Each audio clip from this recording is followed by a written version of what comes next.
J'espère que vous allez bien, j'espère que vous vous portez bien. Le cauchemar n'est pas encore terminé. Je dis bien le cauchemar parce qu'en Algérie, c'est un véritable cauchemar. Je parle du cauchemar de la répression abusive des entrepreneurs et des entreprises une répression que certains et certains au plus haut sommet de l'État algérien tentent de justifier au nom de la lutte contre la corruption, au nom de la lutte contre le blanchiment d'argent, au nom de la lutte contre les détournements de fonds, au nom de la lutte contre les infractions commerciales et économiques, alors que ces infractions et crimes économiques peuvent être réglés par des redressements, par des amendes et surtout, tout le monde est présumé innocent, donc sa culpabilité n'est pas encore affirmé, prouvé. Mais en Algérie, on est coupable avant même d'être jugé. Provenez plus de 500 entrepreneurs. Je dis bien 500 chefs d'entreprise. 500 chefs d'entreprise et hommes d'affaires en Algérie sont sous enquête depuis la rentrée, depuis septembre 2024. Depuis septembre 2024 jusqu'à aujourd'hui, il y a eu des enquêtes sécuritaires et judiciaires qui ont été lancées contre plus de 500 chefs d'entreprise et 500 hommes d'affaires.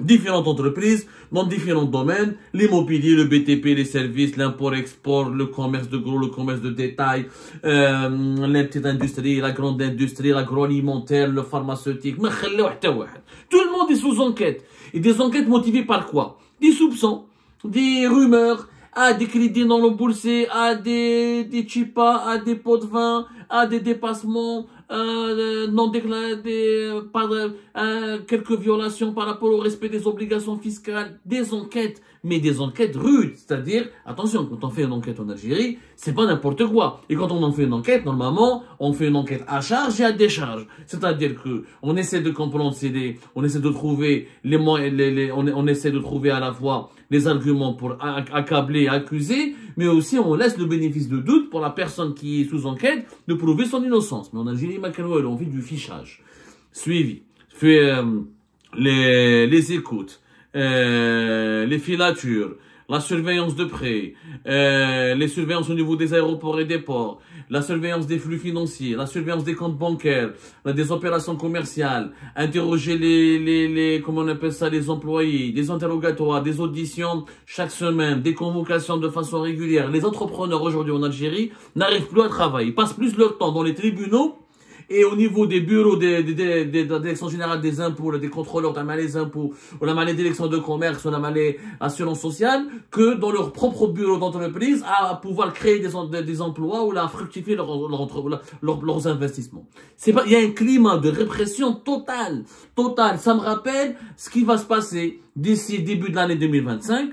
Exactement ce qui s'est passé entre mai 2023 et septembre 2023 avec ce fameux comité de redressement fiscal, cette commission de contrôle des opérations d'importation et des opérations financières et commerciales qui a été mise en place, une commission interministérielle qui a été mise en place au niveau du ministère des Finances, de l'Agriculture, de l'Industrie, du Commerce, avec un représentant du ministère de la Justice, avec un représentant de la Présidence et avec un représentant même du ministère de la Défense nationale pour quelques dossiers, où des chefs d'entreprise ont été convoqués dans un sorte de tribunal totalement arbitraire, où il n'y a pas d'avocat, tu n'as pas le droit de t'expliquer, on te montre des documents, on te montre un rapport d'enquête fait de façon totalement expéditive, on te demande de payer des amendes et de payer des amendes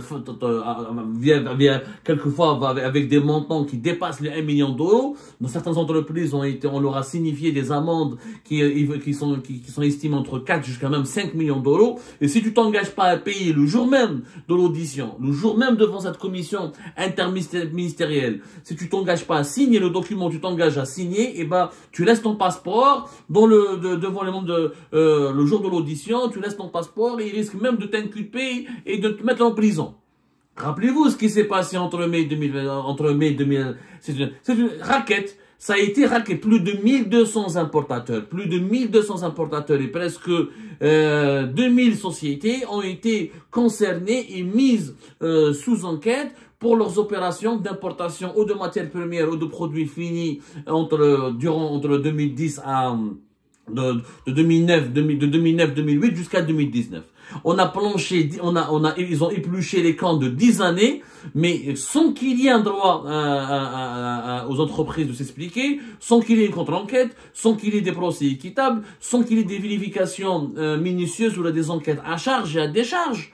parce que ils ont juste pris des opérations d'importation, ils ont fait des estimations de surfacturation sur la base de certaines analyses superficielles, c'est-à-dire selon les cours de certaines matières premières, les cours mondiaux, sans prendre en charge, sans prendre en considération toutes les charges financières qui ont nécessité des financements de la part de ces entreprises lors de leurs opérations d'importation d'équipements, de produits finis, ou d'outils de production, de matières premières, et on leur a demandé tous de payer des amendes à des montants records, sinon la prison, ISTN, ou la contrôle judiciaire, ou tout simplement la fermeture de son entreprise et de son business. C'est ce qui s'est passé, rappelez-vous, jusqu'à la mi-septembre 2023. Ça s'est passé entre la fin mi-mai 2023 jusqu'à la mi-septembre 2023.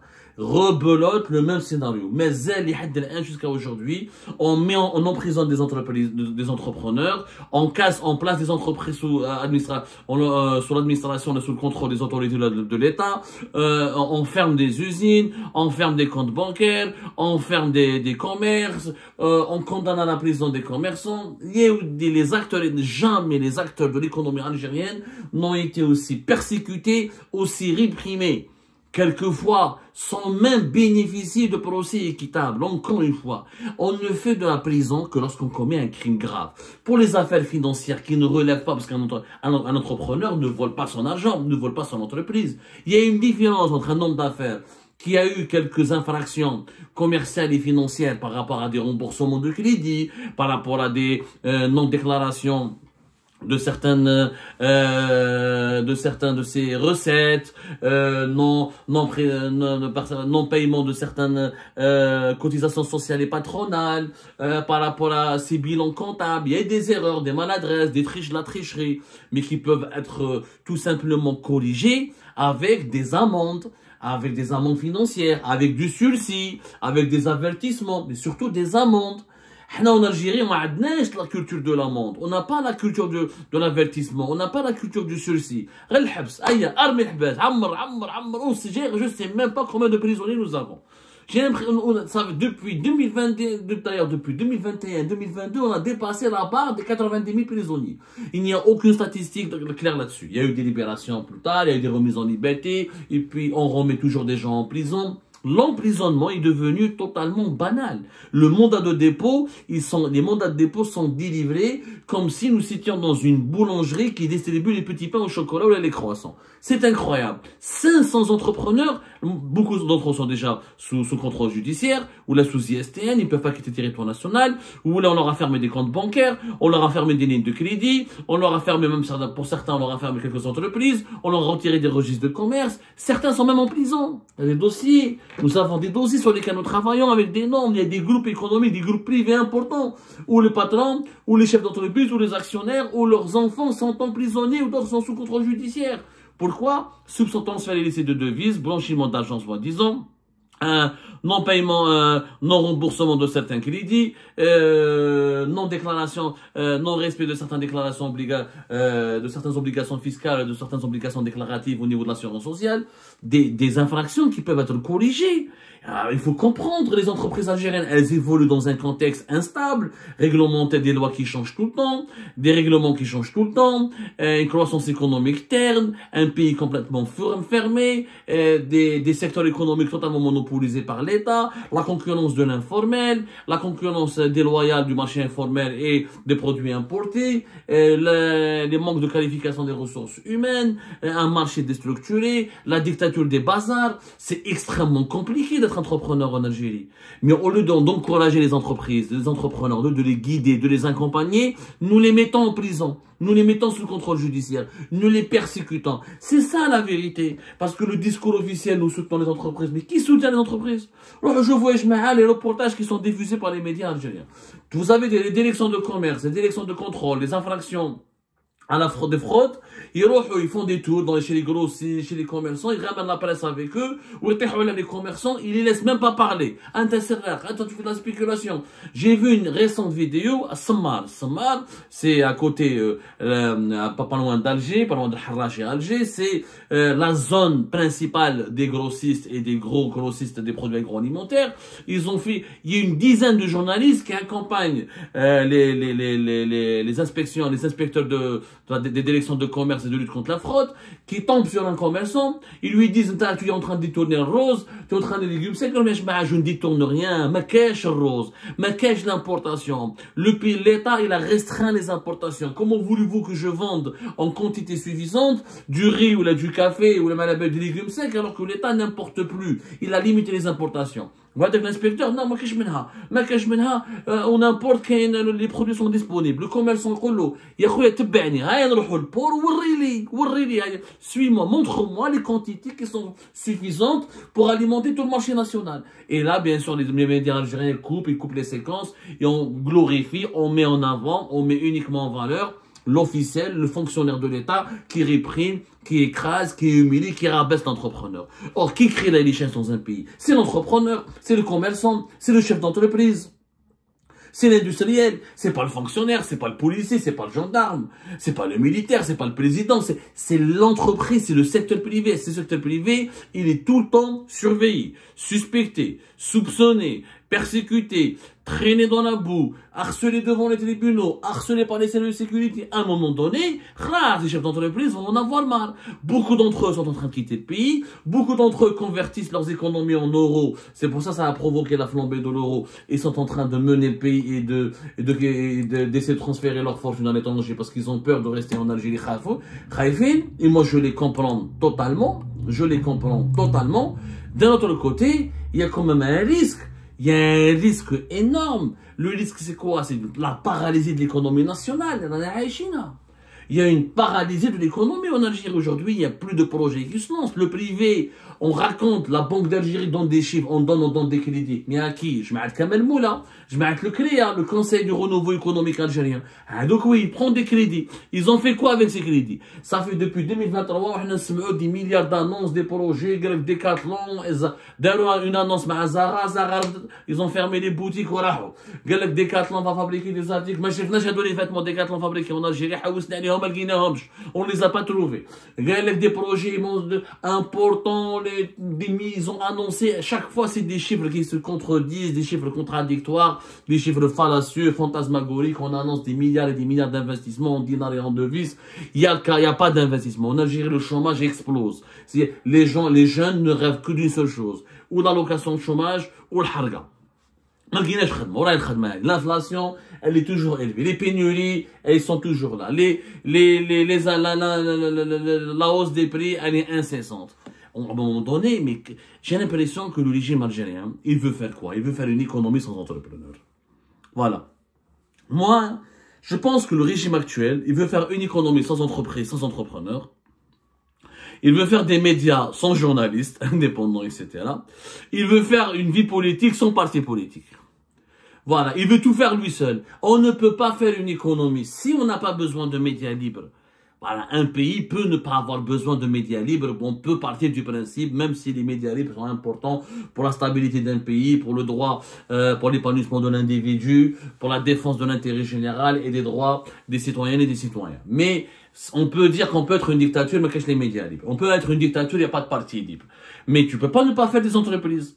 Un pays sans entreprise, c'est un pays sans emploi, c'est un pays condamné au chômage, condamné à la précarité, condamné à la pauvreté. C'est les entreprises qui créent les richesses.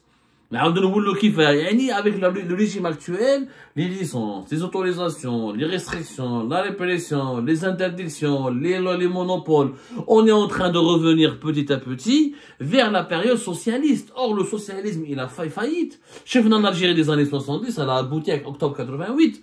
Je pense que nous avons suffisamment tiré les leçons de ce qui s'est passé pendant la période socialiste. La logique des monopoles et du secteur public qui est défaillant et qui n'apporte absolument rien. D'ailleurs, le plus grand employeur en Algérie, c'est le secteur privé. 65%, 64 à 65% des salariés en Algérie travaillent pour le secteur privé. Donc, pourquoi emmerder le secteur privé? Lâchez-leur la grappe. Laissez-les respirer. On peut récupérer de l'argent, régler les malentendus, régler certains problèmes et lutter contre la fraude et certaines infractions par d'autres moyens que la prison, que le contrôle, que la répression judiciaire, que les procès. Il y a le contrôle fiscal, il y a les échets, le paiement selon des échets, les paiements échelonnés. Il faut aider ces entreprises. Il faut les aider. Ces entrepreneurs, c'est eux qui investissent, c'est eux qui recrutent, c'est eux qui payent les salaires. Si on persiste à force de remplir nos prisons par des hommes d'affaires, demain, qui va créer les emplois en Algérie? Qui va permettre à l'Algérie d'évoluer? Qui va permettre à l'Algérie de se développer? Qui? Les Sonacom ou les Sonatotra ou les sociétés étatiques qui sont la majorité d'entre elles en faillite, qui vivent sous perfusion, qui marchent les télécoms à l'Algérie, à l'exception de Sonatrach. Oh, il y a un petit peu du groupe Madar. Grâce à son partenariat avec les cigarettes avec les Émiratis, aucun groupe public ne ramène de l'argent. On le sait tous. On l'a dit, on a sorti les documents, on a sorti les bilans. Donc, 500 entrepreneurs, vous vous rendez compte, sont sous enquête. Et certains sont déjà en prison. D'autres sont sous contrôle judiciaire. D'autres sont interdits de quitter le territoire national. Et d'autres sont dans le viseur de l'arbitraire du pouvoir. L'arbitraire, mais je ne suis même pas le régulateur. Un État est censé être un régulateur, est censé être un protecteur, est censé veiller sur la liberté d'entreprendre. Sans liberté d'entreprendre, il n'y a pas de développement économique. Un entrepreneur, un chef d'entreprise, il est présumé coupable si sa culpabilité n'a pas été déterminée par des preuves à l'appui. Et les juges, il faut qu'ils soient formés. On ne juge pas les affaires financières et économiques comme les affaires criminelles. Il faut arrêter de criminaliser à longueur de journée la gestion économique et les transactions économiques. Il faut arrêter de criminaliser l'acte de gérer, l'acte d'investir, l'acte d'entreprendre. Il y a des erreurs qui sont commises, elles doivent être punies à leur juste valeur et l'erreur peut être corrigée par des amendes financières, par des sanctions financières. Il faut arrêter de sanctionner, de pénaliser l'économie algérienne. On est en train de la pénaliser. Pénaliser dans le sens pénal et pénaliser dans le sens, on est en train de provoquer son échec. 500 entreprises, 500 chefs d'entreprise et entrepreneurs à la tête, donc 500 chefs d'entreprise. Parce que certains chefs d'entreprise ont 2, 3, 4 entreprises. Le nombre des entreprises est beaucoup plus important. Il dépasse le 1000. Au moins 500 chefs d'entreprise, 500 hommes d'affaires, 500 entrepreneurs sont sous enquête en Algérie. Des enquêtes bâclées, expéditives, des enquêtes extrêmement brutales et dures, des enquêtes menées sans respecter la présomption d'innocence, sans laisser le temps aux entrepreneurs et aux hommes d'affaires de s'expliquer, de se défendre correctement.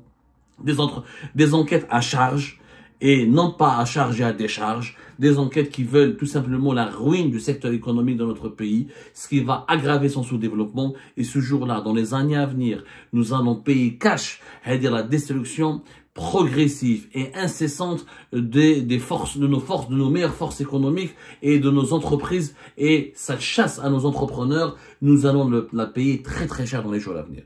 Alors, le discours officiel qui veut nous faire croire qu'il y a un engagement de la part de l'État pour soutenir les entreprises et les entrepreneurs, qu'il y a un engagement pour améliorer leurs conditions d'investissement, qu'il y a un engagement pour leur donner des financements, un engagement pour les accompagner pour leur développement, pour qu'elles puissent exporter, etc. Ça, c'est des engagements théoriques, c'est des promesses qui n'engagent que celles et ceux qui y croient. Malheureusement, sur le terrain, c'est totalement le contraire qui se produit.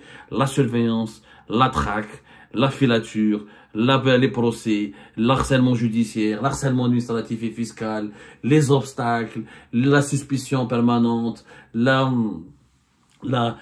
purge avec toutes ces dérives sans, encore une fois, respecter le droit d'un homme d'affaires, d'un entrepreneur de se défendre, de faire valoir son innocence et sans écouter ses arguments. Aujourd'hui, une personne riche en Algérie, elle est automatiquement suspectée et qualifiée, considérée comme corrompue, corrupteur.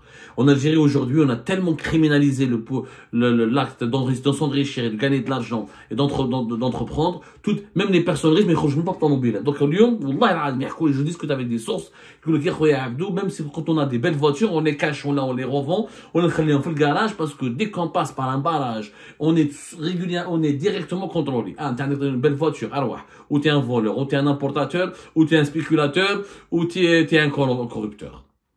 Et ces dérives vont mener vers l'appauvrissement de notre pays et nous le regretterons.